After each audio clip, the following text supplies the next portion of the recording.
Play.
Well, hello everybody. Welcome to ATP Weekly. For this week, of course, there's one usual suspect, if you want to call him, absent, and I'll be, I don't know, taking his place for this week. I have with me, as always, Damien. How are you doing, Damien?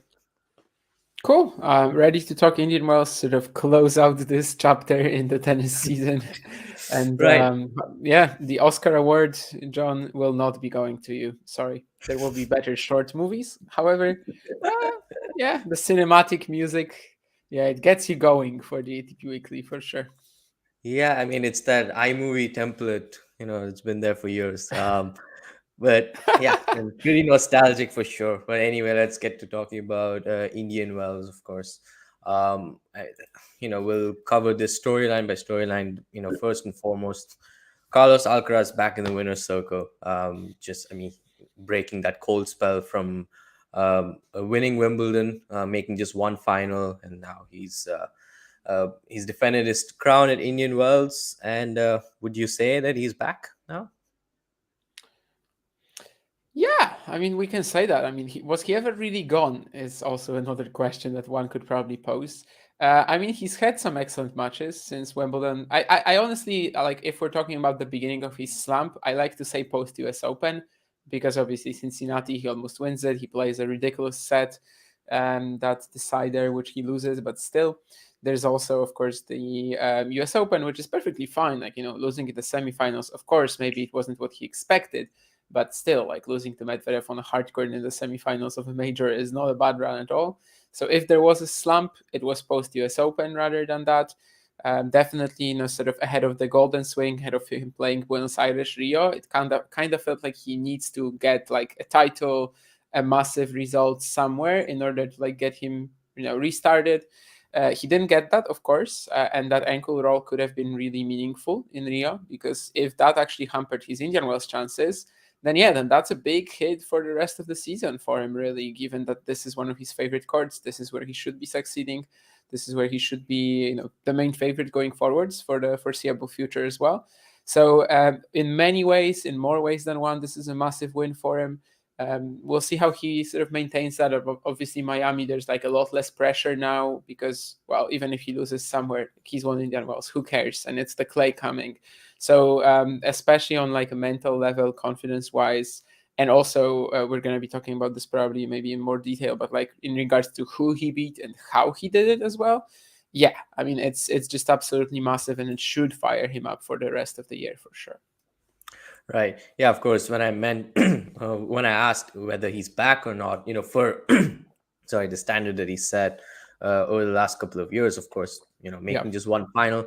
Like you said, US Open was not bad either. Medvedev played one of his best matches at Grand Slam level, of course, and, former champion, no shame losing there. But of course, he had a spell of losing relatively early at Masters events. Turin was sort of disappointing, the way it ended. Okay, sure, he bounced back and made the semifinals, but losing quite comfortably to Djokovic, I think for him that would have been disappointing for sure. And then Australian Open, you know, he was playing well until the quarterfinal. In my opinion, he dropped a stinker in that quarters, and he came back into the match in the dying embers of it. It was too late. And then, like you mentioned in Rio, of course, before that Buenos Aires, he lost to Jari in the semis, and then in Rio, there was that concerning ankle roll that took place. So there were a lot of question marks, but he mentioned that yeah, he should be fine for the Netflix Slam and of course the Sunshine Double. So yeah, all of that is aside now, and Carlos Alcaraz has stamped his authority again on the tour, if you will, winning another big title, his fifth Masters 1000 title. Then of course let's talk about the final itself. It was a repeat of last year's final. Obviously, the first set could have pretty much gone either way. Medvedev had the break early on, and then the tiebreaker, they were 5-all. And I think, yeah, there was a 15-30 moment as well for Medvedev at 5-4 in the first set, which, of course, Carlos served his way out of trouble there pretty comfortably. But yeah, so do you think the scoreline has more to do with Medvedev changing up his tactics compared to last year? Like, did he do his homework from the beatdown that he received last year, or did it have more to do with quite a few unforced errors from Alcaraz in the first set? Yeah, the unforced errors weren't, just there. Like they also happened because of what the opponent is doing. And yeah, I think Daniil, despite this being a 6-7-1-6 loss, and maybe the last few games were a bit of a throwaway, like he wasn't fully in it anymore.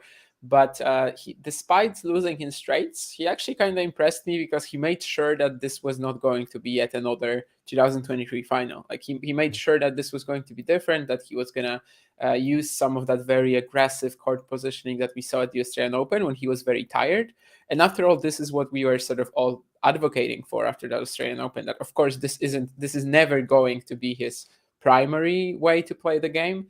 How he played in the first two sets against Sinner, or how he played against Zverev from two sets to love down. And it shouldn't be. It shouldn't be, because that would take away from a lot of his other assets. But for him to just have this as a potential way of playing, if it's necessary, if it's convenient, if it's required. So I did definitely enjoy how he did not surrender the usual advantages to Alcaraz, like the serve volleying, the drop shots. Like he just made it a lot tougher for Carlos to execute these things that usually just give him 3 points against Medvedev. Of course, it's not that they weren't there in the match. Like Alcaraz still got a few points from both, still was able to expose the court positioning sometimes when Medvedev got a little too passive. But at least Daniel required a very high standard from him, which it didn't really feel like that in Indian Wells 2023. In 2023, it was just like Alcaraz came out and yeah, like whatever he played, he would have won that match. And this time it wasn't quite like that. And yeah, the first set could have gone very close. It kind of reminded me that first set of the US Open semi, because that was a match where like Medvedev is just serving great. He gets to 3-all in the tiebreak, and suddenly Carlos goes away for a few points with his shot selection, and the match is kind of done. And here, when he lost that 5-2 lead in the tiebreak, like we weren't far away from something like that. But obviously, he Yeah. wins the next 2 points from 5-all, which was extremely crucial. After that, the match is kind of over for his side, in his favor. But yeah, I mean, that was some real resistance from Medvedev. That was some real intent and idea for this match, which he didn't really have at Indian Wells, which he didn't really have at Wimbledon.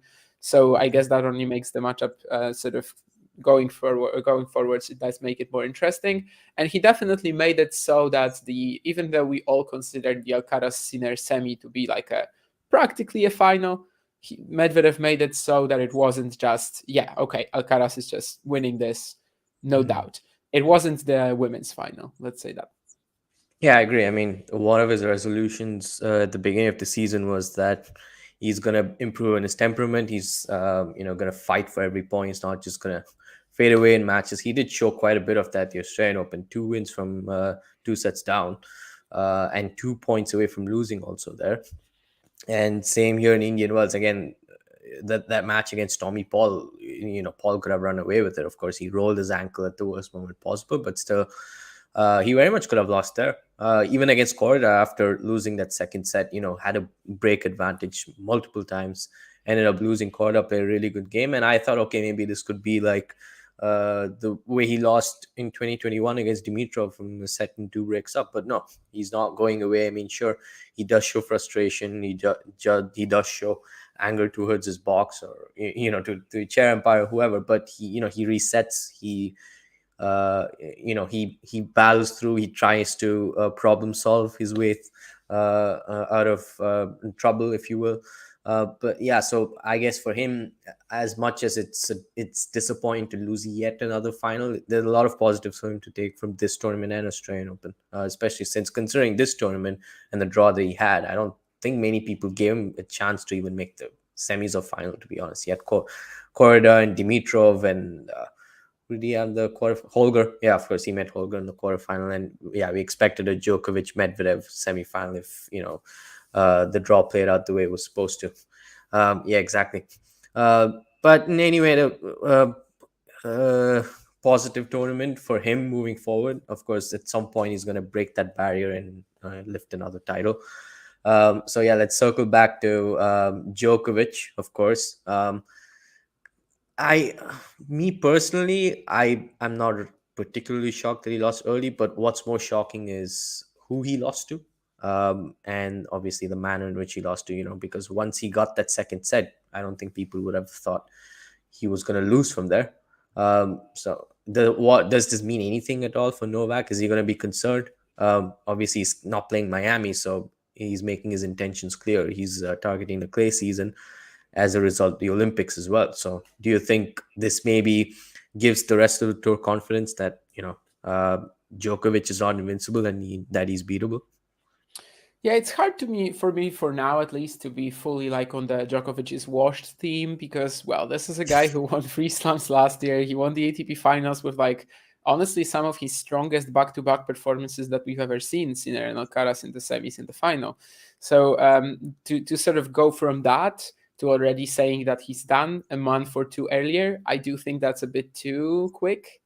However, yeah, I mean, why did you even go to the States if that's kind of the result, right? I mean, he played two matches in Indian Wells. He withdraws out of Miami, which I don't really know if it's a decision I prefer, but well, last few seasons haven't been too great for him on clay. Generally, slower courts as he's aged, as he's become the more aggressive version of his game, as he's like, yeah, serving much better now.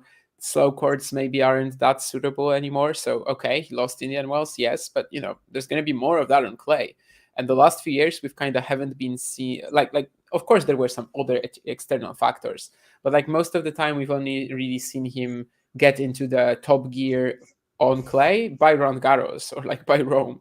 So maybe this time it's going to be very different. That's going to be probably very exciting to follow going forward. So that this time that peak in the clay season happens earlier, where this starts, let's say, if not in Monte Carlo, then maybe in Madrid already or something like that. But yeah, it is kind of worrisome beginning of the year for Djokovic for sure, in the sense that, for example, year end number one right now, like looks kind of far from him.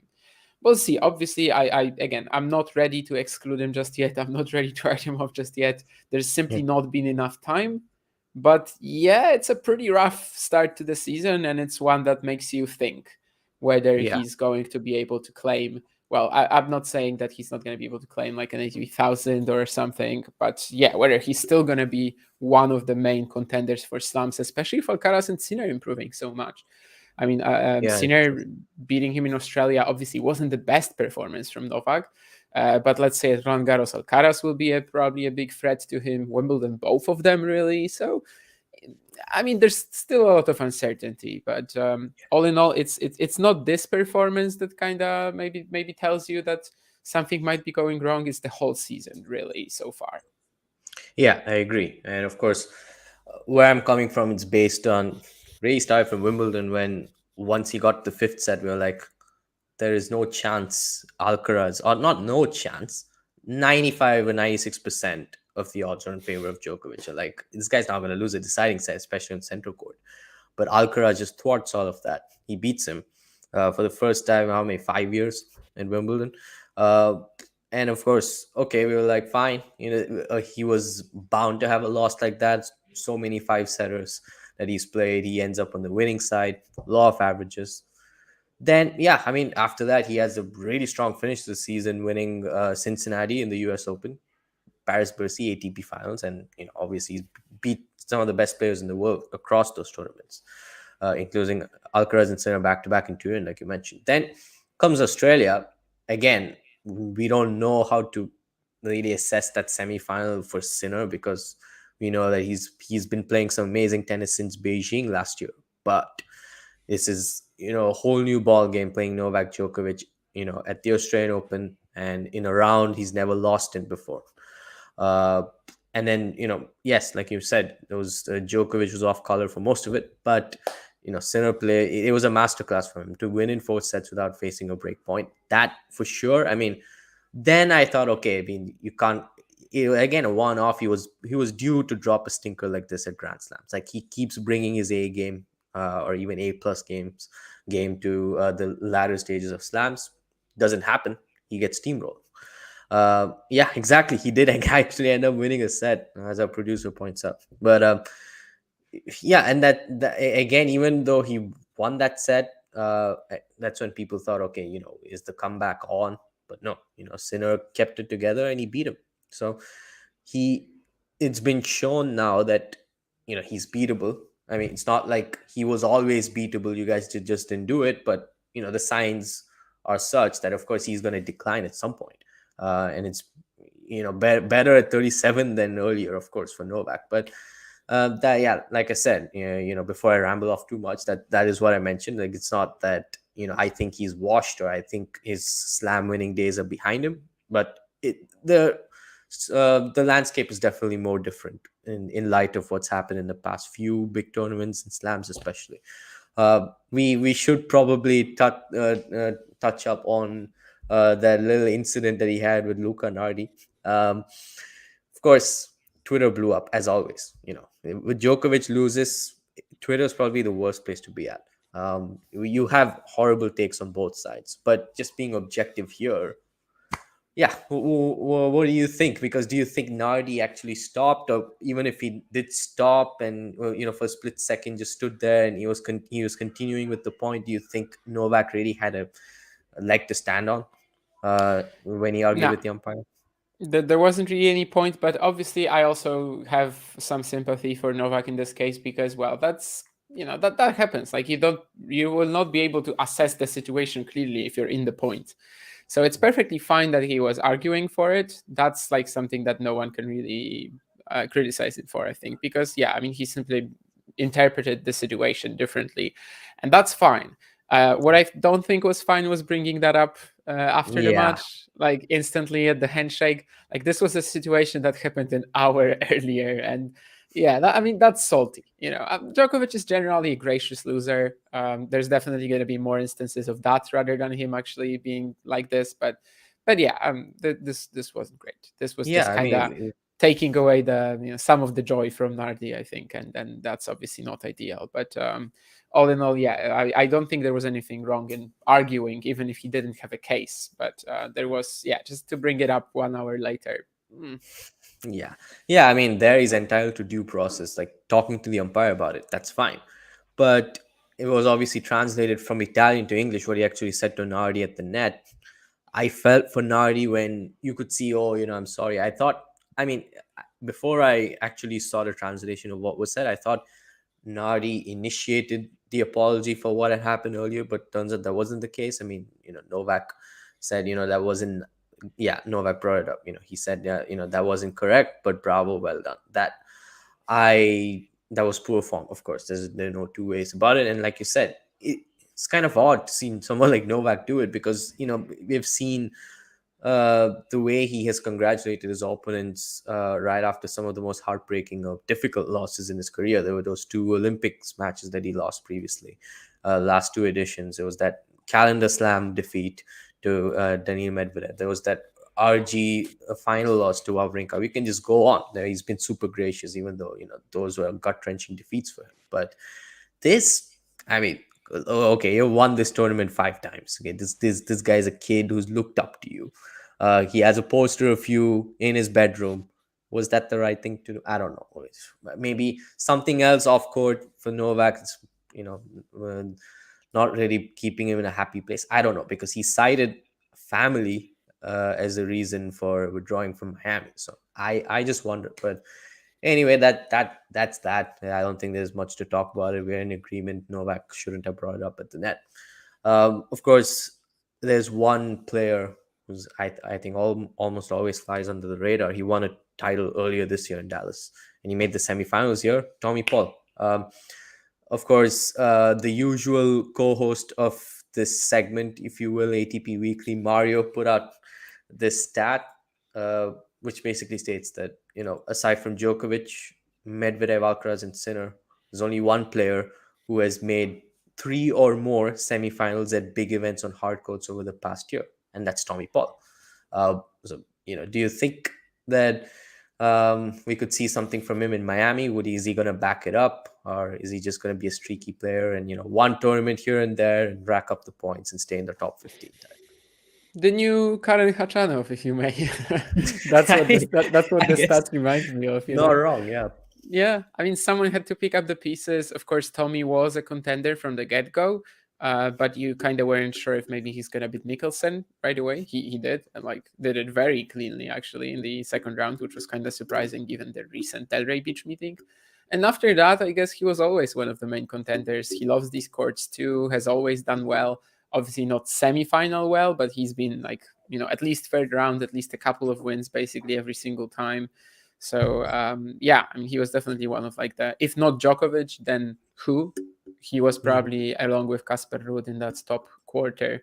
He was probably one of the main contenders anyway. Oh, Hurkacz was there as well, I guess, but I forgot about him. But yeah, Hurkacz too, I suppose. And yeah, sort of going forwards, of course, he had a big chance to make the final, which is something that we have to remember about. He gets that ankle roll, just like Alcaraz in Rio. He rolls his ankle a little bit here. Of course, he's able to continue, but he's not able to continue at 100% really. So it does turn the match around quite a lot. Before that, he actually pulls off a pretty spectacular comeback in the second set.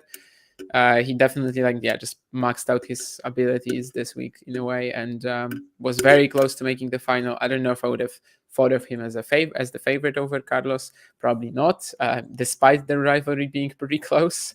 I think on this court he probably wouldn't have too much of a shot against Alcaraz, but yeah, it's still a great run, still lots of progress at an event where we kind of expected it. As for Miami, it's very tough to say anything without the draw. Yeah, it's also true. A lot of talk about the next tournament without having the draw is mostly redundant, unless it is. Oh, do you think this player is ready to go for the next tournament for whatever reason? Like Yannick Sinner, for example. I think he fell on his wrist. I didn't watch that match, so I don't know what exactly happened. And yeah, he basically hurt tried himself. to chase down an Alcaraz volley. There was this point where there's a net court. Alcaraz tracks it down. He gets to the net, plays this lunging forehand volley, which barely bounces, and Sinner tries to track it down. He actually does. He puts it over the net, but Alcaraz has an easy put away into the open court because Sinner is on the ground. And he basically fell on his wrist. Now, was that very impactful? It's very hard to say. He was also grabbing his knee a few times in the third set. That was after Alcaraz broke in the decider. Was that the point? The knee was earlier, but the wrist was when Alcaraz broke. That was literally the point Alcaraz broke. Right. Yeah, exactly. That was literally the break point. So it's hard to say. We were talking about this on the Egan Carlos show with Vansh last night, that this isn't really part of the post-match discussion, or at least it won't be for us.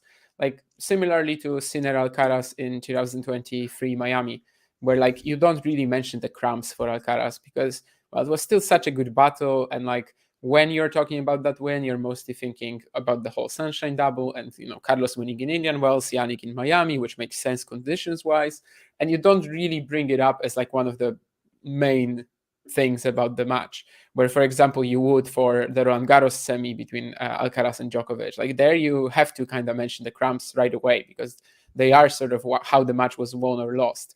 But the cramps, Miami, probably not. And here I also wouldn't really bring up either the wrist or the knee as something that made the match go like it did. But certainly after that break point and after that fall, he didn't have a trainer visit or anything, but he did go on a pretty massive error streak. Yes. Yeah, parallels between both matches, really. I mean, Carlos won the first set in Miami, lost 6-2 in the decider. Yannick wins the first set here, loses 6-2 in the decider. So maybe, yeah, I can see where you're getting at. I mean, neither injury really, decided the outcome, if Yeah, you will. But right. So let's just hope there's nothing serious and that he's fit and healthy for Miami. Of course, he suffered his first defeat of the season to Alcaraz. I want to really touch up on this before we move on to there are a few of more course. players we speak about. This is not just something fans say, but we have spoken about this also. I think, how much did the comparisons with 2011 annoy you in terms of the trajectory that Sinner took? In terms of, yeah, sure, he won a Grand Slam, and at the back of the previous season he won Davis Cup, just like Djokovic, yes, and then he wins a 500 after the slam, and then I think it was David Law from the podcast. He mentioned, for me, it would be really disappointing if Yannick doesn't back it up the same way Djokovic did in 2011, winning Indian Wells right after. But that is more the exception than the norm. I think I put out the stat. I think the last player outside the big three to win the subsequent big title after a slam was Andre Agassi. Was it in 2002 or 2001? One of those years after he won the Australian. I don't remember which year was it. He won Indian Wells right after the Australian Open. So it's that's more the exception than the norm. So why do we have these lofty standards for every? I mean, it's not like every player has to have the exact same trajectory to greatness, right? I mean, winning a Grand Slam is like a huge box ticked off for most players. I mean, that's one of the biggest goals, or probably the biggest goal for any player who wants to turn pro. So, what are your thoughts on that? Yeah, I mean, I think especially right now with the way that the Australian Open courts play, there's definitely more of a direct correlation with Miami rather than Indian Wells. I don't really see any reason why Sinner would have to win this title. He was one of the main contenders. Obviously, he was kind of unstoppable. Even for a set in the semifinals, he looked kind of unstoppable. We'll probably touch on, sort of what happened there in a second. But yeah, when it comes to the comparisons, I did not annoy me in any way. They did not really impact me in any way because it just never felt like a real possibility to me that he will go 40 Mm. wins in a row. And that's mostly because even if he won Indian Wells in Miami, I just didn't buy him going unbeaten on clay like Yeah. Djokovic did all the way until Paris. Like it just never felt like an option, and that's why I never bothered with these comparisons. I'm not saying that Sinner will definitely suck on clay or something. Like it's not what I'm saying at all. I'm just saying it's very hard for him to imagine me like it's very hard for me to imagine him winning Monte Carlo, Madrid, Rome, and Paris and go to the semis Yeah. in Paris. True. Like, Yeah. yeah, that's probably not happening. I mean, he's gonna have a loss or two somewhere there, and perhaps he's not even gonna win any title, and that's also gonna be fine. That's not the part of the season where we are expecting him to be at his strongest. So Exactly. he kind of has more to gain, I would even say, in the clay season than to Hmm. lose. And it was kind of the similar for me actually in Indian Wells. Like, despite him being on this great streak, and of course you never want it to end, and like it would be cool if it continues story wise. But I just kind of felt like in the semifinals against Alcaraz, he doesn't have much to lose because, well, he won the Australian Open. Who cares if he Mm. wins Yeah, Indian true. Wells, Yeah, Whereas for, for, that's a for good way of Carlos, it looking was at like a it. do or die situation because of how their matchup has been progressing, how like for the past 6 months or so, he hasn't been close to Sinner, he hasn't been close to Djokovic, even to Medvedev results wise, he hasn't been close, despite winning their only encounter post US Open. So for me, Sinner kind of had nothing to lose in Indian Wells. I'm not saying that really influenced the match in any way, but that makes absolutely zero sense. What David Lowe says. Producer says no mention of the bees. I guess, yeah, in that match against Zverev, probably the bees were more of a threat to Carlos than Zverev himself was. Yeah, posting Sinner. Wait. Yeah, I mean, he wanted to Oh, say right, yeah, of Alcaraz. course. I mean, Yeah. Sinner wasn't there. Anyway, yeah, I mean, again, could be a superhero origin story as well. I mean, you always get bitten by an insect, always, more often than not, I guess. But I don't think Carlos needs that. He's already, I mean, raised himself to superhero status in a way. But with Sinner, yeah, I don't know what it was that he threw up in that bin in Beijing, but that is something that's to be studied in the future. Anyway, I think we touched up enough maybe on Alcaraz and Sinner. Of course, Casper Ruud and Holger I Rune. think we could Two maybe more. talk about the match as well for a second. Just Yeah, yeah, sure. sheer like Yeah, yeah. so I think it's good progress for Alcaraz as well, because of course he kind of struggles to like when he's been getting out hit in the past, and he definitely has been against Sinner. Like this is the matchup where he was struggling to neutralize the violent hitting that Yannick provides, and also simply the fact that well, in the past we sort of considered it a problem matchup for him.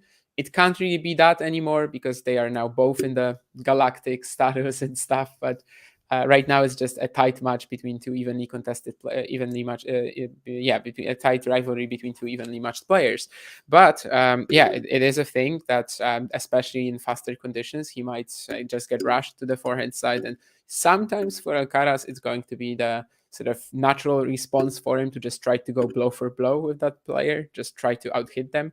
And courts like this, when he has just a tiny bit more space, that match was definitely a great depiction that, yeah, he just doesn't have to do that. He is the player who has like more options in his toolbox, and he was able to really bring that up in the second set. Still, that set will not probably not be remembered for like as close for being as close as it was. You know, the two breakpoints that he had to save for 2 and 5-3, these were like proper crucial points in that match. And obviously, especially the 5-3 one is actually going to be sort of among the highlights and stuff. The backhand down the line that he makes there, very low margin, just touches the line, probably the most important shot of the match.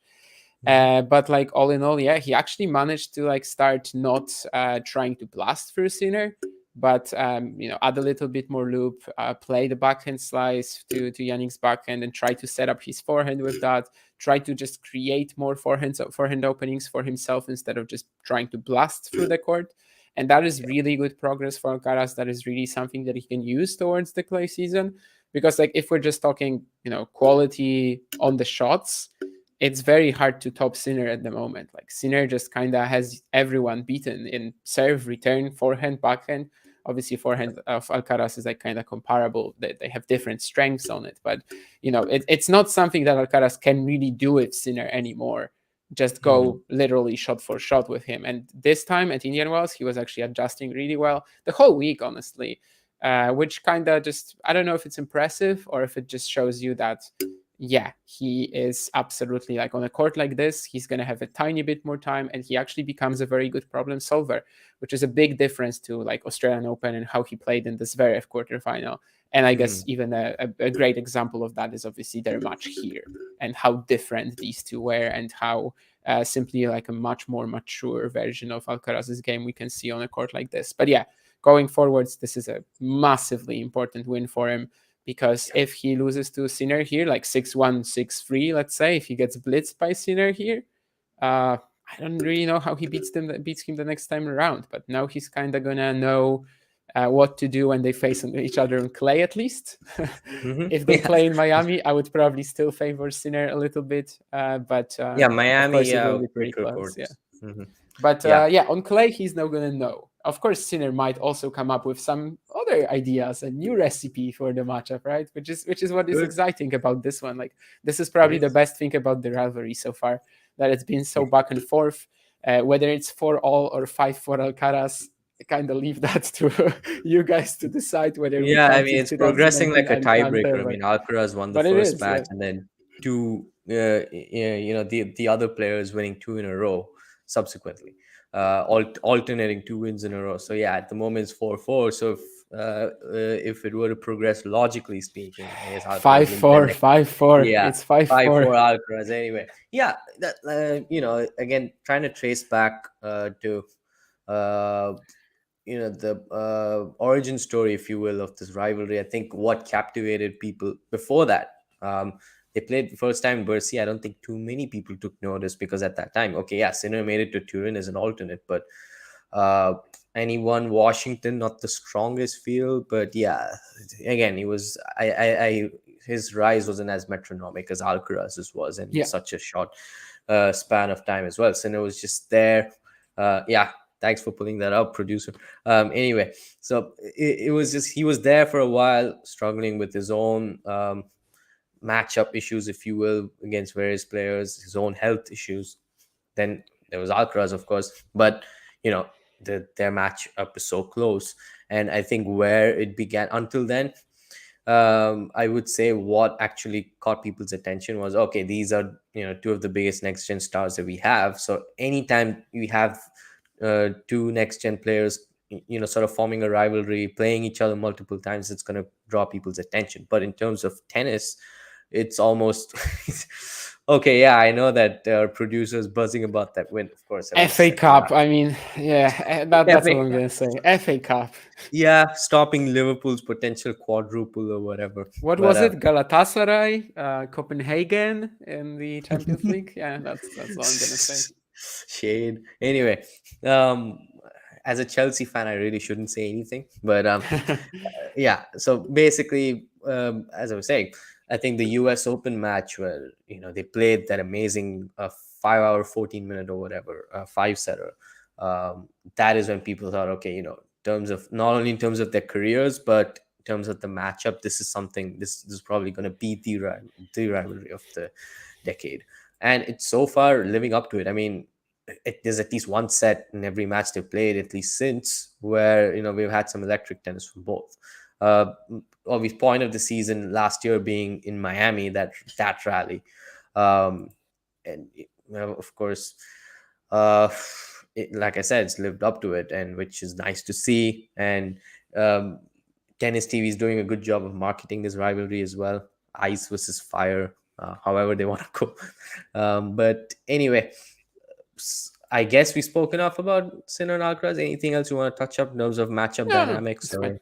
All right. So yeah, I guess Casper Ruud, again, more wins on hard courts already this season than he did throughout 2023. Um, I again, it the most we can do at the moment for Casper is be happy for him that he's racking up wins and he's making it to the final rounds. I don't want to say the final, but final rounds and final eight onwards. I would consider final rounds, of course. Yeah, well, I think there was a bit of a missed opportunity against Tommy Paul in the quarterfinal to get to at least the semifinal here at Indian Wells. But making back-to-back finals in Los Cabos, Acapulco, he's a former finalist in Miami. Uh, so I just wonder how that bodes for him in terms. Again, we can't really say much without the draw, but at least in terms of form, Casper is somebody who, when he's playing good tennis, he tends to continue on that trajectory for some time at least. And also last year, he's probably played some of his best tennis when we were expecting nothing from him. I mean, he was playing pretty badly until Rome. He makes the semis, makes the final at Archie. Even Turin in 2022, I don't know, he makes the final. I don't think people were expecting that after the US Open, where he was losing consecutively early on. So I I just wonder if this is the year when he finally breaks that rut of just winning 250s and mostly winning titles on clay. Does he make that breakthrough? But of course, there are glaring issues for him in terms of his records against the top 10 currently. I don't even know if he has a top 5 win, does he? I mean, he does. The top Hmm. 3 win. I don't think he's won a set against the top 3 in his career. Tough question. I mean, he has one top 10 win at Slams that I remember. Yeah, that's Holger. And of course, he's beaten Zverev at Miami, Tsitsipas in Madrid. Yeah, that I think Tsitsipas, I guess, Barrett, was like fourth maybe at the time, right? Yeah. yeah, I know he was not 3 for sure. Yeah. Berrettini, of course, Rome in 2020. I think Berrettini was top 10 then.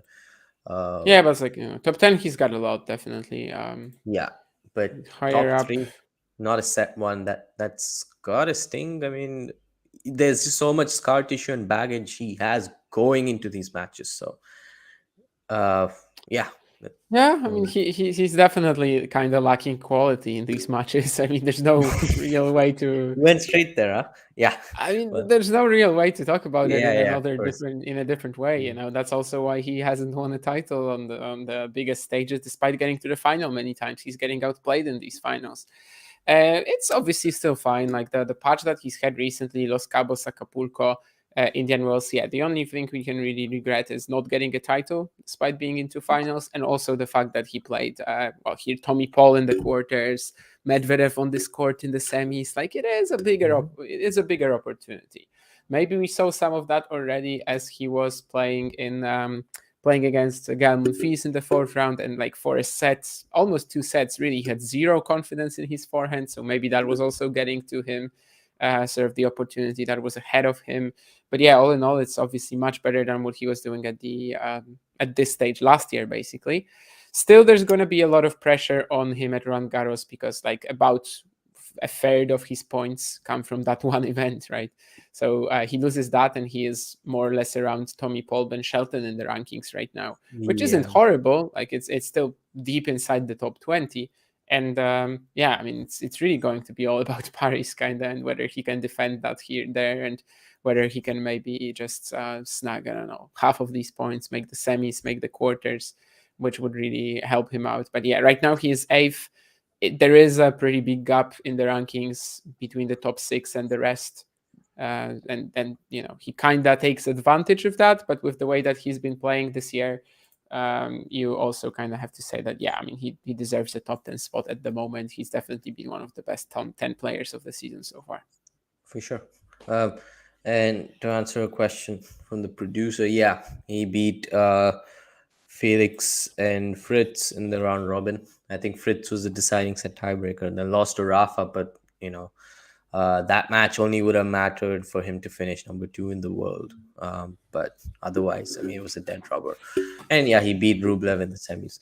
Of course, didn't qualify last year, and I personally thought maybe that was better for him to regroup and start afresh this season, because I mean he was all over the place last season. Aside from 2 tournaments that really stood out, RG and Rome, and I can't think of another one, to be very honest. He was below mediocre also, I would say. I mean, I don't even know if he made, yeah, second round exit at each of the other slams. That's not good. This year, also, we thought, okay, we didn't know what to expect. Loses third round to Nori. Guess that's not as bad as his defeats last year. But what, Brooksby, Brody, yeah, Brody. Liam Brody, yeah, he had a bit of a run at Wimbledon, making the Friend of third the round. show, friend of the show. Yeah, exactly. Um, I think he got bageled in the fifth set, so that maybe would have been disappointing for him. No, it's not going to be disappointing for him because Casper just doesn't care about Wimbledon. Like, He hates you know, grass. He he's says said grass it is for himself dogs. many times, and he clearly doesn't bother. Like, he clearly doesn't bother. So I don't think he can be disappointed if that happens because, well, he just didn't put his mind to it, really. Okay, fair enough. But U.S. Open, who he lost to Zhang, I think. Again, Yeah, bageled Peter in the Zhang, fifth. big Yeah. on the fifth. That's kind of also getting out quality.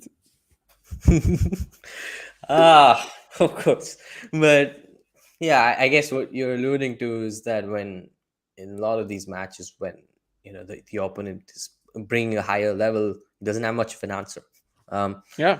Which maybe he got out of jail against Monfils. Yeah, maybe he got out of jail against Monfils. He played well in a tiebreaker, honestly, but of course, Monfils had chances, I think, to serve for the match, a couple of break points here and there. Anyway, again, like I said, we can just talk about the improvements that he's made this season.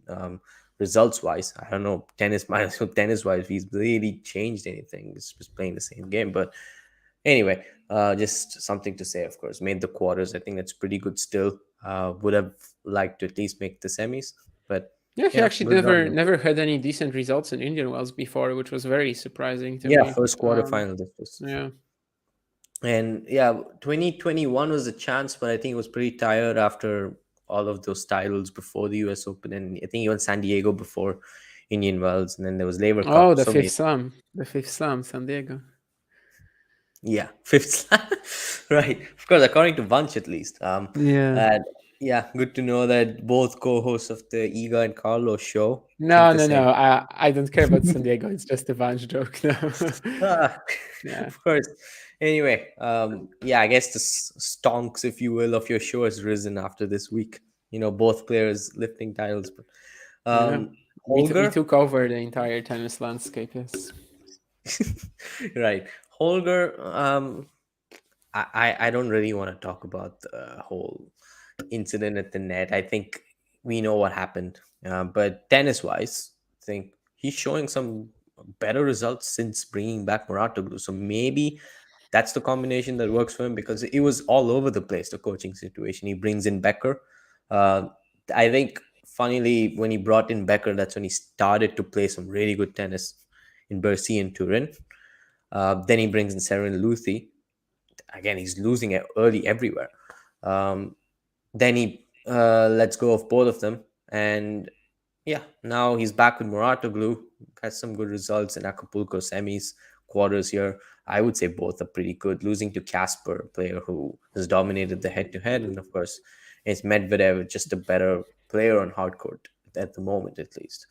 Um, yeah. So, thoughts on Holger, and do you like what you're seeing since he's brought back Yeah, Patrick? sure.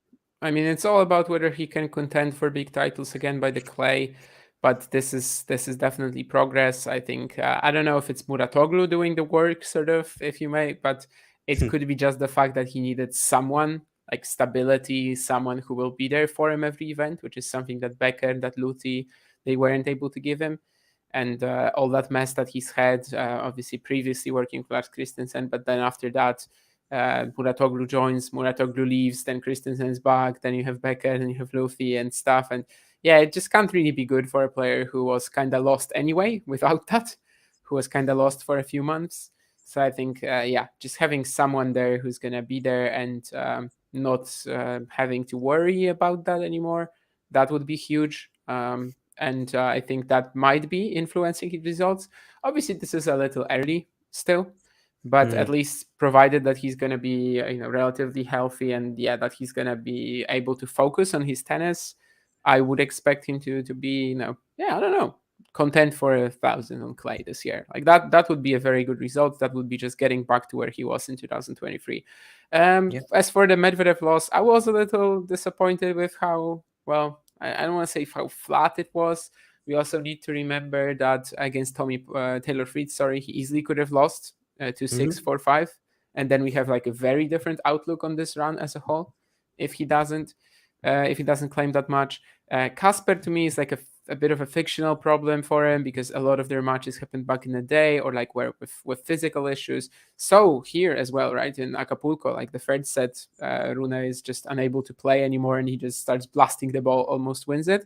I'm not saying he would have won it if he was fit because that would be like a completely different match then. Like he comes out with a completely different play style there in well in that third set if he's healthy, if he's ready to go 100%. So I'm not saying he would have won, but it would have been a very different match. So there are still concerns, but to make the Indian Wells quarterfinal here, this is better than what he was doing last year during the Sunshine Double. And after that, he had a brilliant clay season. So that's Yeah. kind of, I think, the hope for Runen right now. Some people say, I think our producer has been saying Mhm. that like he kind of will want to catch um, Alcaraz and Sinner, which in a way, could work. We need to remember that he's just 20. Maybe he isn't on the trajectory that Alcaraz is right now. But compared to Sinner at the age of 20, he probably has better results even, or Yeah, maybe at for least sure. used to have better results. Like has more trophies, has more big profile stuff in his cabinet. For So sure. yeah, I mean, there's every chance, in my opinion, for Holger to return to that level to threaten the guys again. I would love to see more matches between them. Because obviously at Wimbledon he was not that close to Alcaraz in that grass quarterfinal. Then he plays Sinner, I guess, at the ATP finals, right? But by that point we've got Sinner in just championship form all the He way. was also So pretty close, wasn't he? He had breakpoint to serve for the match in that yeah, but that match. was the third match, and it was the kind of Mm. tough to know how invested Sinner is as well, right? So Yeah, that's true, basically, because I Sinner would was love to see already more through. matches between them. I would love to see more match. Yeah, he was already through, so I would love to see more matches between them, basically. And I definitely always remember that Rune Sinner Monte Carlo semi last year, which was fabulous. I really want a match like this pretty soon Yeah. against either Alcaraz or Sinner for Rune. Yeah, some interesting comments. I mean, Sean says Holger is the Djokovic of the new three, big chip on his shoulder. Hmm. I think at this point it's just drawing parallels for the heck of it. People want a new big three. They're like, okay, this guy's gonna be the Novak. I mean, I know people say that for fun because in a way, yeah, Holger's sort of the disruptor or the one who has had probably more moments on the court than the other two. So yeah, in that way, I get it. And also, of course, in terms of being ambitious and just like caring so much about the sport and wanting to win, yeah, I see the It's probably similarity. about the villainous aspect of it, right? Also, yeah, I was gonna get to that. Yeah, Yeah, villainous. Yeah, yeah. maybe. But the thing is, like, yeah, Holger. Yeah, I've seen him on the court, but then also seeing the other side of his personality, I just can't perceive this guy to be a villain. Like if you see him on Twitter, or if you just see him, outside interactions outside the court, he just seems like a really. Some claim that it's his mother doing all the Twitter work. That like literally every tweet is from Oh, his mother. I don't know. all right. I think I've now talked he's I've talked to managed Holger by of the IMG. court once, and he was super nice. That's all I'm gonna say. But Right. yeah, his mother actually still will, or like he or his mother, I don't know who, because that's kind of disputed. They will still be doing Twitter despite the IMG contract. IMG will not be Oh. interfering with that. That's at least what he um, said on Twitter again, or his mother. So, Yeah, I you mean, he know, replied to Bunch saying that, sometimes when he was on a long flight to Mexico. So then, yeah, he had control of his Twitter. And that is why, because he replied to one of somebody's tweets, tweet stating, oh, be careful with what Patrick gives you, in light of what happened with Simona Halep. And he said, don't worry, my mom takes care of all of that. And obviously, Bunch quoted that and he said, you know, will miss tweets like this when IMG takes over. That's when Holger said, "Yeah, this is yeah. what I don't know more." But anyway, yeah, I do agree with what you said. A few other questions: is Iga your favorite WTA? At the moment, I don't have a favorite on the WTA tour. I mean, I was big on, I was a huge supporter, if you will, of Muguruza and Osaka back in the day. I mean, before that, I think I had a preference towards players like Azarenka and Kvitova. So yeah, I've not really had a WTA favorite person, if you will. But yeah, I mean, in terms of current players, I would say I'm sort of leaning more to someone like Sabalenka, maybe. But I mean, I respect Iga, a whole lot. Um, to have the career that she's had already before turning I don't. Yeah, before turning, she's 22 or 23. 22, 22. Yeah, yeah. 2001 born. All right. So before turning 23, again, like Hall of Famer career already. So that's amazing, and she's only gonna progress at an exponential rate. I think so. I have a lot of respect for that for sure, and she's really fun to watch. Also, I mean, contrary to a lot of opinions that say, "Oh, her matches are so decisive, so one-sided." I do, having watched her live multiple times, like seeing the body of work that goes into her game, and you know, uh, just yeah, the way she goes about things on the court. I really admire that for sure. Uh, one more question, then we get back to our chat. Are you excited for Sumit's Hazel? Uh, is he lined up? Is he lined up to play a challenger anytime soon? Do you think? Miami, Do you right? have an idea? Oh, he's playing Miami, right? Yeah. Oh, yeah, he should be able to. Or is he getting a wild card? I don't No, think he no, got a wild. qualifying. He plays Gabriel Diallo in the opening rounds. Ah, okay, he's in the qualifying round. Okay, so Yeah. yeah, well, he played Dubai and lost to Sonigo in 3 sets. I'm happy that he's cracked the top 100, but I'll have to see more because he's played these matches. He played Roger Federer, of course, once at the US Open. He's played a few of these matches, but just runs out of gas at some point. And, it's something for him to maybe work on. But yeah, again, I'll have to see more. But it is pretty nice for him to, knowing what his stories have been like, in terms of struggling on the tour. Yeah, it's good to see him making it to the big time. Um, Anyway, uh, any more? I'm thinking of some matches like standout matches on the at Indian Wells that we may have not talked about, which were pretty fascinating, or some players, if you will. Um, Yeah, I have to look at the draw. Always. Yeah, we just have to go back to the draw, like 96 players, and see which matches. Okay, I'll Sorry. off the top of my head, a couple of players who I think we kind of expected them to Oh, go Lehechka, we forward. should talk about. Lehechka, we Ah, should yeah, talk about. yeah, of Yeah, course. I think Lehechka is the main story really that we haven't touched on. Yeah, it's true. Oh, so should I just start? Okay, yeah. So Oh, of course I thought you were gonna finish off. No, sure, of course, for Lechechka to go back to back against Rublev and Tsitsipas like Oh, this, it is mm, pretty huge. I think this was more impressive than the Australian Open quarterfinal. He did feel yeah, for sure. a lot more unstoppable, I would say. Of course, he had a pretty good match against Felix in Australia, but it was also Felix. I mean, yeah, this one seemed bigger. The way he was just out baselining Rublev, especially the way he just had more on every shot, was more dynamic out of the corners, was serving extremely well. It's huge. Of course, as every single time with Lehechka, we're gonna sort of circle back to the question of repeatability, whether he can do it all the time. Because even with all the improvements and like how much he's gotten his transition game to be a thing, yeah, sure, but he also has patches of really poor losses. He almost goes out to David Goffin in Marseille, but somehow wins, goes out, loses to Rinderknecht. Well, the one to Mikkelsen at the Australian Open, I think, was a big disappointment for him as well, even though he was coming off a title. But yeah, I mean, if we just look at it sort of in a vacuum this year, I mean, he's got an ATP 1000 quarterfinal, he's got a title in Adelaide, he's made an ATP title. So yeah, it is good progress. Maybe this year will actually be the 2023 of Lehechka that we were envisioning, because after January and February, obviously in 2023, everyone was like screaming that this is probably the year where Lehechka makes the top 20, top 15. Maybe this was just delayed by a year. But yeah, Hmm. I do think that he's a performer that definitely deserved to be mentioned here. Didn't come close to Sinner, but who the hell can right now? Like Sinner, that was one of these matches where Sinner Almost, just but looks yeah. Anyway, that's unplayable. aside from. Yeah, exactly. Yeah. Wanted to go back to that, of course. Steph, the way he played against Tsitsipas, it felt like Burditch took to court and beat Tsitsipas. Like it was so similar in terms of, I mean, the spot serving and uh also like serving's way out of trouble. Nolan, come on, he's won like five of them. Um, and yeah, Yeah, Canada, also Rome, Madrid. Yeah, like five Madrid of them. Yeah. twice, Cincy.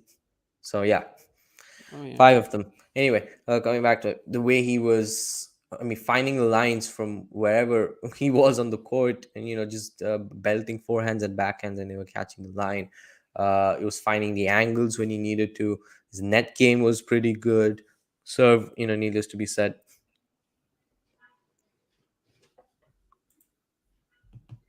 Yeah, I mean, sure. Berdik now in his team, so he sits there and watches Lehechka. This has been like let's say, someone that he was compared to early on in Czechia. They were looking at Lehechka as like a Am I potential back? future Can you hear Berdik. me? Yeah, you're back now. They were Okay. looking in Czechia as the head for Lehechka to be like a potential future Berdik. So it's pretty cool that they're working with one another right now. Obviously, there are differences. Berdik was so much taller, was definitely a lot more stiff athletically. I don't know who has more potential. I think Menchik out of the two, out of Lehechka and Berdik, Yeah, Burditch was sort Menchik of has more most lanky potential. as well. Lehechka's heavier built, I guess. Yeah, Yeah, legs wise, yeah, sure. So it's hard to compare them, but yeah, that was a real that was a real breakthrough, I think, to me, that Indian Wells run. We'll see how it goes. Obviously, he's not going to be like close to Sinner Alcaraz anytime soon, but he hmm, definitely could be part of the, let's say, I don't know, top 20. It's not like his peak game is there. His peak game is top 20 for sure. But yeah, now we're just gonna have to see whether he actually repeats that. And Miami, if anything, like it's also a very good card for him. So yeah, it's true. gonna be open depending on the draw, really. Yeah, exactly. Yeah, it was, I guess, a good roundup on Lehechka and his tournament. Um, yeah, one more thing I wanted to say. Yeah, I didn't watch his match against Rublev, but of course, yeah, Lehechka, and then maybe a word on Tsitsipas, since obviously we're like scraping the bottom barrel here to look for stories to talk about to round up Indian Wells. Yeah, before that, we'll maybe look into Miami. Uh, it's no secret how much he's been struggling against top 15 over the past year. Um, I think you probably will agree, but again, I'll ask you for your opinion on this. I think unless he does something about that backhand, he's just gonna keep getting exposed by a half decent player even. Because Lehechka is someone, he had a 2-0 lead going into the match against, and for that to happen, No, yeah. but like Lehechka, they played 2022 Rotterdam was the very first event where like Lehechka, has a proper main tour run. He breaks the top 100 with that run to the Hmm. semis in Rotterdam. Like we cannot really say it like this, like Tsitsipas had a big lead over Lehechka because of course Lehechka is a lot younger and like he's just getting more and more dominant sort of as the tour progresses, as he's getting better. So I think the head to head didn't matter really. But yeah, for sure, it's feeling like Tsitsipas doesn't lose randomly, but he's losing to every single top player, and he's losing to every single young player who just has such a clear target really going into that match. They just know exactly what to do. And we're talking about Yep. guys like Lehechka, about guys like Fils, who usually actually, they're young. They tend to struggle to exactly Hmm. like fully understand what to do on the court. And against Yep. Tsitsipas, they just have massive game plans, like a highway for them. They just get out there, they blast the gas pedal, and they never let go. And yeah, Yeah. for Steph, obviously, this is pretty horrible prediction for the future. This is just him sort of getting passed by not only Alcaraz, Sinner, Rune, but also by the other youngsters by now. And Yeah. yeah, I mean, Yeah. he's I still mean, he's still solid. He still gets pretty deep result, like I pretty don't good even results, know if pretty he's deep at that runs. solid level because he's not even making it to the quarter semis. Least Yeah, but you would like if you look expect. at who he's losing to, I mean, Yeah, but the problem is those number of players in that category is just going to keep increasing, yeah, and if you are obviously a top player or someone in the top 10, top 15 upper echelons of the rankings, you are expected to beat most players than not. So that is why I mentioned, yeah, his reliability is. I mean, he's not just stagnated. I feel he's regressed now. But that could change. I don't know. There's so many coaching changes that have taken place in his team for the worse, of course. And a lot of people say I don't know if it's a hit job and his father or whatever, but they say that relationship's not doing any good for him. I mean, every time I tune in to watch a match, there's some courtside analyst. I'm sitting right beside Tsitsipas's box. It's not looking good. There's just so much chatter. It is not going to help Steph. That's all I hear from these people. And yeah, he's had coaches. They've come and gone. So who knows, right? At least with Holger now, he has Moratoglu back. I was sort of worrying that could be the case with him too and his mother. Turns out, for now, things are a bit stable on his end. So yeah, without the Miami draw, is there a whole lot we can talk about it? I don't know, but since anyway we have a rough idea as to where the top seeds will fall. We know that Sinner and Alcaraz won't play before the final. Medvedev and Zverev won't play before the final. Thank God. Um, but yeah, um, right because Novak's not there, so Zverev is number 4. sure, Um, yeah. And actually, regardless of the result of the Alcaraz Sinner semi, we also would have mhm. had them in separate halves, right? Despite the fact that Carlos saved the number two. Yeah, I mean, I told you guys that before the show began, off the let's say off backstage, but basically I can't be bothered analyzing this draw when it comes out because it's just too early. Like, there's just Yeah, been one exactly. mammoth event. I don't give a damn in the world about where this guy is gonna land, this guy is gonna land. Yeah, I I'm mean gonna half start of following it. I mean, yeah, sure. I'm gonna watch it as it progresses. Of course, I'm gonna watch the qualifying today. It starts in an hour and 42 minutes. Obviously, I'm gonna be all over that. I know most of the qualifying draw by heart, but I could not care less about the main draw of the ATP 1000 in Miami, and I'll that's ask you one actually question then. uh huh. There's a certain player is coming back. He was a former finalist in Miami, former top 4 player. He got a wild card. You can guess who he is, right? Um, Mm-hmm. Kei Yeah, Nishikori. Yeah, Nishikori. Yeah. yeah. So any thoughts on what it's going to be like for him? He's been away for a really long time. really, really long time. Um, yeah. I mean, how long is it? Like 6 months or something? Did he play at all last year? Of course, he actually broke a record. He came back in Palmas del Mar and he became the first ever player to win a challenger while being unranked.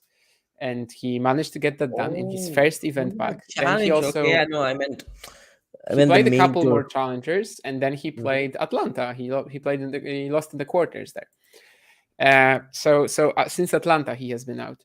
But Yeah, yeah, that's because more of than a that, year, I we guess. still have zero predictions for him. When he came Mhm. back last year, he was playing at a very decent standard. Yes, he went Mhm. like I don't know 9-3 or something like that. He lost to Kudla, Fritz, and Mikkelsen maybe. That was a great match as well against Mikkelsen. Kudla on a very fast, slick court, so it's always acceptable. Yeah, when he played last year, he was great right away. But yeah, we just have no idea absolutely. But Mhm. what I was going to say as well is that I don't really get all the criticism that Miami like gets because of the parking lot stuff and everything. We are watching tennis, all over the world on our couches. Like, why does it matter for you where the event is held? It could be in a cave, and I would be enjoying it. I don't think it really matters like where the stadium is. However, I think Miami does suffer as like the follow up to Indian Wells. Like that's actually a thing why probably more important and why people sometimes seem a little Mhm. disinterested in it because it's just very early. I really couldn't care less about that draw because I just stopped watching Indian Wells and I'm not really too excited about that one. And I honestly wasn't too excited about analyzing the Indian Wells draw in the first place. I Uh, did but watch uh, the show. Yeah, but yeah, could tell. Miami is even worse. Like Miami is okay. I mean, they will land in some sections, but I don't really think I will be bothered to like think, oh, okay, so this guy will probably make the quarterfinals. This guy will probably make the semis. Mhm. No, I mean, I'm gonna just watch as it unfolds, and that is a thing of two mammoth events like this back to back. Yeah, interesting point you brought up. Like, why does it matter where a tournament or match is played? But yeah, I mean, having watched Miami Open at Crandon Park for so long, and having seen what the atmosphere, what the vibe is like, I mean, we kind of get a sense from obviously watching on television. Of course, you don't need to actually be there, and the aesthetics in terms of the colors and how the stadium was, you do get an idea. So I am actually with people there. And you can tell that one event follows the other in terms of court aesthetics and how the courts played also. And it one of the reasons, I mean, it may be exciting is because, say, a player, for example, loses early in Indian Wells, can immediately bounce back in Miami. There's something to look forward to over there. But yeah, at the moment, only because we have five of the nine, maybe more to follow, Masters events that are going to be 96 player draws. I don't know what that's going to be like for the sport, for the future of the sport, honestly. And if in any way it could, I'm obviously for players winning a Grand Slam's winning a Grand Slam, but it would be nice to have those events exclusively as 2 week long events, 10-day, 2 week long events, whatever, rather than Masters events. When then the separation starts to sort of narrow more amongst the categories, is what I think. And I think also on a lot of 500 at a lot of 500 events, draws are bigger, and you have the top four seeds getting buys, not top eight, top four. So 500s? Do we get that for the most I part? think I think a few tournaments they do. I think Vienna maybe, or No, Vienna Vienna. doesn't have buys. Medvedev had Fils in the opening round last year. All I right, think yeah, that was Barcelona is the only one, but that's a Barcelona. 48 Yeah, player draw. But that's a 48 player draw, so it's very different. right. I think Mm, 500s don't have buys generally, unless it's a bigger draw than 32. right. Mm. Right. So yeah, I guess that it is what it is. Yeah, Barcelona, right, Gene? It's true. Another question uh from Snehal. Asked that question because I thought you're, yes, I am Indian, of course. And yeah, I'm happy for Sumit, but I said what I said. I mean, I just hope to see more of him. So um from the matches he's played against the top players, of course he beat Bublik in the opening round of the Australian Open. We know Bublik can be unserious, so I'm not too surprised by that result. But yeah, like I said, it is what it is. Anything. Wait, how upset? Okay. Um. Hmm. Oh, wait, the WTA draws out. Yeah, I was like, wait, what is he talking about? But anyway, so I guess that rounds it up. That's been it. Unless there's something more in your mind, maybe. No, I think we can finish right here. Obviously, the previous section of this was a little underdeveloped, but well, it is what it is. Yeah, we can only do as much before the draw is out. So Exactly. that's kind of where we have to stop it. Anyway, we've still Yeah, I given don't know why. What the above an reason hour is of for content. what the reason Mhm. is for having the women's draw come out before the men's. Because it starts earlier. It starts a day earlier. That used to be the Oh. format for both Indian Wells and Miami, but they experimented with this in Indian Wells, and they're now actually going about it a different manner. But Indian Wells Hmm. qualifying for the women started yesterday already, and it's like yeah, all day, all one day. At least that's how it used to be. I actually didn't check it, but that makes sense, right? Like that's I'm pretty sure Right. that this is the reason. I will just pull it up Hmm. very quickly. 2024 tournament schedule. I'm already looking at it, but yeah, precisely. I mean, you're gonna have what? When was okay? Never mind. I misinterpreted something. But yeah, basically, yeah, the women's draw starts a day earlier. All right. Fair enough. So, pleasure having you on as always, Damien. It was a nice chat. Um, Hope to see you at some point along the way in Miami. Hope you find the interest in you to analyze the draw, maybe. Analyze the draw, no, but to watch the matches, yes. To watch the Yeah, matches, I will have it. Yeah. sure. Yeah, I mean, we will definitely see some names you're familiar with, of course, on the Challenger Tour who are making it through qualies or, Hopefully, yeah. Today I'm right? definitely gonna be on the lookout in the qualifying 90 minutes from here. A bit more of a manageable time zone as well for you as well, probably. Like for Yeah, you, maybe exactly. It's even like even three more hours important. Yeah, earlier. Yeah, so that makes a huge difference. Of course, yeah. Indian Wells, it's like 11. I think second half of the tournament when they reverted from daylight savings, it was 11 hours. Then before that was 12. A bit brutal, but yeah, this definitely helps. I think the finals definitely watchable at around 9 p.m. or so. So yeah, the final rounds they should be doable. Better time zone, like you said. Brody is injured. Yeah, he pulled out of Miami qualifying. Ah, wait. So someone pulls out of qualifying before qualifying is underway. Is there another player who takes up the spot? I mean, you don't call him lucky loser, I guess, but I guess it's just I someone mean, else. he withdrew like days ago, so it wasn't a thing. Like Oh, okay. the next guy of the list just came in. If someone pulls out right away, last moment, you can have an Oh, alternate it's a still. walkover, Yeah. right? No, you can still have an alternate. Oh, you can have As an. long as Oh, it's okay. Yeah, yeah. That's yeah. good. If it's first round, you can still have an alternate. But of course, someone actually has to be there in Hmm. order for this alternate. Like for Right, right, example, this week you have this Challenger 15 Merida in Mexico, and there were 8 buys in the first qualifying round. right. Literally any player with an ATP point could have showed up there, but they didn't. Hmm. Interesting. Anyway, so yeah, thanks once again, and yeah, see you soon to cover Miami. And thanks to everyone who was here with us for the stream. Thank you. Right. Lance Davis Um, plays, yeah. Instead of Liam Brody, Lance Davis. There's going to be like a tweet from that account, whatever it is, entry list updates or something. Out Brody, in Lance Davis, the president of Life, what was it? Killer Bee Live Removal. Yeah. All right. Thank you. yeah. Thank you, Shihari. Yeah. Thank you, Damien. See you soon. Waiting for the. If you enjoyed this video, make sure you hit that like button. Don't forget to subscribe and click that notification bell so you don't miss out on all things tennis.